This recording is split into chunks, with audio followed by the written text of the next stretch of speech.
Anong uri ng real estate ang best investment para sa'yo? Let us check according to your suited to your needs. Ano nga ba ang kailangan mo na real estate investment? Again, pag-usapan natin yan. Pero bago yon, magkape muna tayo. Good morning, everyone. So, hindi lahat ng property ay pare-pareho. Mayroong mga specific types na mas maganda maging investment. Depende sa iyong budget at sa iyong goals. So, number 1, let's talk about residential properties. Pag sinabi kong residential properties, pwede po itong bahay, ikaw ang end user, titirhan mo. Kunwari nasa abroad ka, like ako, personally, ang ginawa ko, before I went to Dubai in 2009, I invested in this house. Itong tinitirhan namin. Sabi ng mga tao nun, mag-abroad ka, aalis ka, aanhin mo yung bahay. Sinong titira? Masisira, bla bla bla. Pero hindi ako nakinig. Mabuti na lang, hindi ako nakinig. Kasi at that time, ang bahay sa Wonderland was just like 700,000 pesos, bare unit, 2-bedroom. Tapos, umuwi kami 2019, after 10 years. And, hey, marami na nagbebenta ng bahay. In fact, pagdating namin, nagbenta pa kami ng bahay. And yung isang bahay na nabenta namin, 2-story siya, it was worth 2.2 million. Wow. At nagbenta ulit kami ng isang ganitong unit.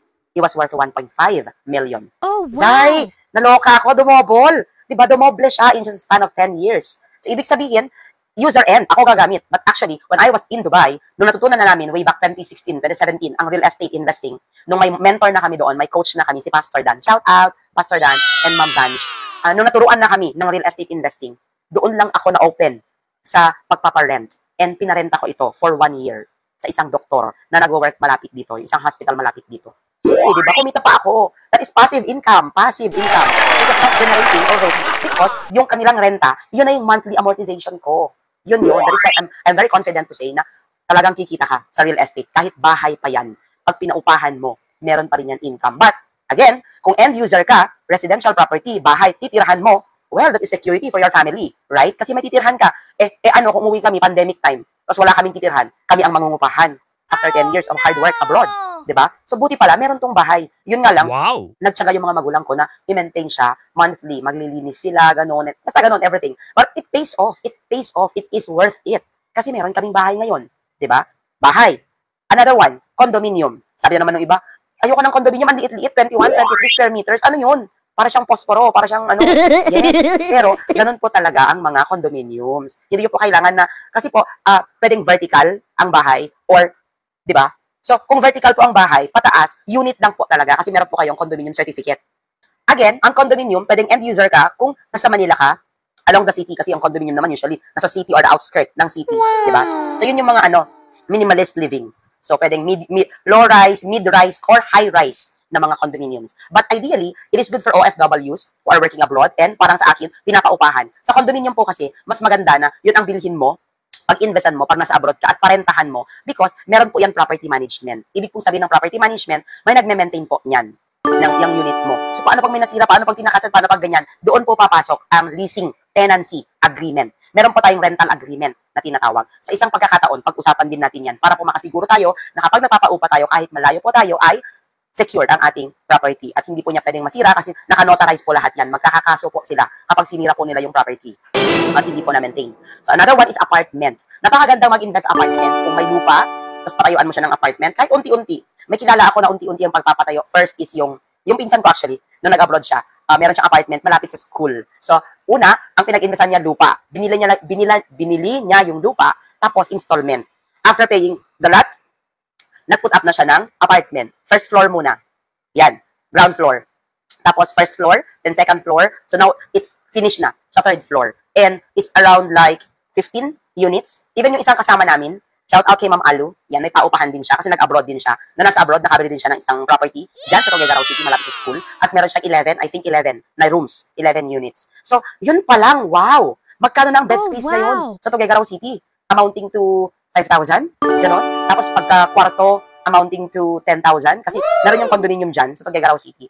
Ang parent nila is like, sa isang unit, I think, is 20 or 30. Pero ang monthly amortization lang nun, pag bumili ka ng sarili mo, ipapasok pa yan sa Pag-ibig housing loan. I think, papatak lang siya ng 11 to 15,000. So, double your money. May pambayad ka na sa amortization, may kita ka pa. So, pag na-fully paid mo na yung unit mo, buo, makukuha mo. And hey, nagtataas ang rent every year. Yan, tandaan nyo. Especially sa mga matataong lugar, panalong-panalo yan. So, ito yung pinaka-common, mga residential properties. Next one is condominium. kasabi ko lang, ideal sa mga nasa city, lalo na sa mga kabataang professionals. So maganda rin siya para sa'yo, end user ka, titirahan mo. I also have a friend sa Thai MX, he's working in Manila, tapos kumuha siya ng kondo. Tapos nagkaisip din siya, habang binabayaran niya yung kondo, nakatira siya doon, end user siya, nag-invest siya ulit sa mga panibagong kondo. I think he has 3 or more condo units na pinaparent na niya. Tapos yung pamparent doon, nagsa-self-liquidate na siya. Ibig sabihin, yung pinangpaparent, yun na yung pambayad sa kanyang monthly amortization, at yun na rin yung pambayad doon sa kanyang kondo mismo. So, kumikita ka na, di ba? Kasi iba, leverage ang tawag doon. Ibang tao ang nagbabayad para sa monthly amortization mo. Madaling iparenta, lalo na kung malapit sa business districts, universities, transport hubs, house and lots. Ito na. Transport hubs or anywhere na may traffic nga, may tao, may movement ng tao. Next, house and lots. It's a classic Pinoy dream. Maganda para sa pamilya. Sabi ko nga kanina, security ng family. Kasi parang it's so nice, it's so fulfilling to say, bahay ko to. And if bahay ko to, magagawa ko. Kahit na humilata ako maghapon, kakainin ko yung gusto kong kainin, maglinis ako kung kailan ko gusto, o kung burara ako, o di so what, bahay ko to. Diba? Gawin mo yung gusto mong gawin. So value appreciates not just on the house, but more on the land it sits on. Pwede ring iparenta o gawing vacation house. Kaya nga sabi ko nga kanina, yung lupa, galawin mo man o hindi, lagyan mo man ng bahay o hindi, tataas ang value niyan. Actually, yung lupa ang nagdadala sa value appreciation, not just the building. Kasi yung building, nagde-depreciate din yan. Right? So next, apartment buildings, mga duplex, mga townhouse. Kung may mas malaki kang budget, pwede kang bumili ng property na may maraming units para sa multiple rental incomes. Just imagine yung 11 units times 10,000 per room. Sabihin mo na lang, you already have 110,000. Daig mo pa ang sumasahod sa gobyerno. You have 110,000 pesos every month. Talagang ano na yan, passive income for life. And that is lifetime, day. Wow! So, hindi naman mapupunta lahat sa iyong pocket ang 110. Parang yung sahod mo. Bakit? Pupunta ba sa'yo ng netong-neto? Hindi rin naman, di ba? Kasi may taxes ka, may mga bayarin ka, may mga panggastos ka, transpo mo, papasok and everything. Yung mga expenses mo, di ba? Living expenses mo. So, yun. Ibig sabihin, sa passive income, panalong-panalo ka na tayo. Kahit i-maintain mo pa yan, it's okay to maintain. Next is Roland or lot only. Ito ang isa sa pinakamahusay na long-term investment. Bakit? Ang lupa ay finite. Forever. Hindi nadadagdagan. Habang lumalaki ang populasyon at umuusad ang development, mas nagiging mahalaga at mahal ang lupa. Bakit? Kasi hindi po siya dumadami, hindi po siya nagmumultiply. For example, ang area ng Tuguegarao City, let's just say, example lang ha, kasi hindi ko naman alam. Ito na lang, yung farm. Yung farm na 1 hectare, kahit po lumipas ang daang taon, century, 1 hectare pa din po siya. So kapag dumami po ang populasyon in 1 century time, at na-occupy po yung 1 hectare na yon, lalo po siyang nagmamahal at nagtataas. Bakit?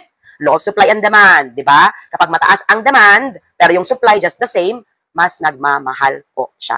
Para sa pagkain, bigas. Pag paunti na ang produksyon ng bigas sa Pilipinas, anong ginagawa natin? Nag-i-import tayo. Bakit? Kasi kulang na. Pati yung karne ng baboy, di ba? Kapag kulang na ang supply, anong ginagawa? Taas ng presyo. Nadodoble ang presyo. Ganun din po sa lupa. Kapag kulang na po ang supply, kasi wala na po, hindi siya dumadami. Di ba? At dumadami ang tao na nakatira at nangangailangan na nang i-utilize ang lupa. Lalo po nagmamahal ang presyo. Kaya best investment, lupa. Pwede mong hintayin na tumaas ang presyo o pwede mo din namang tayuan ng property sa hinaharap. Kahit hindi mo pa ito developin, tumataas ang halaga nito taon-taon. Sinabi ko na po yan kanina. Tip, maghanap ng lupa sa mga emerging areas. Ibig sabihin, hindi pa po nadidevelop na areas. Malapit sa proposed infrastructure projects. For example, soon to rise, daan, bypass road. Soon to rise, airport. Soon to tourist spots. Yan. Napakaganda na bumili dyan. Especially sa amin ngayon sa Cagayan, sa Tuguegarao City outskirts, we have Igig, Peña Blanca, Solana, and Enrile. Wow! Bakit napakagandang bumili sa outskirt? Ilaban mo yung budget mo, day. Kasi mas mura ang property sa outskirt kung lupa ang pag-uusapan kesa sa city.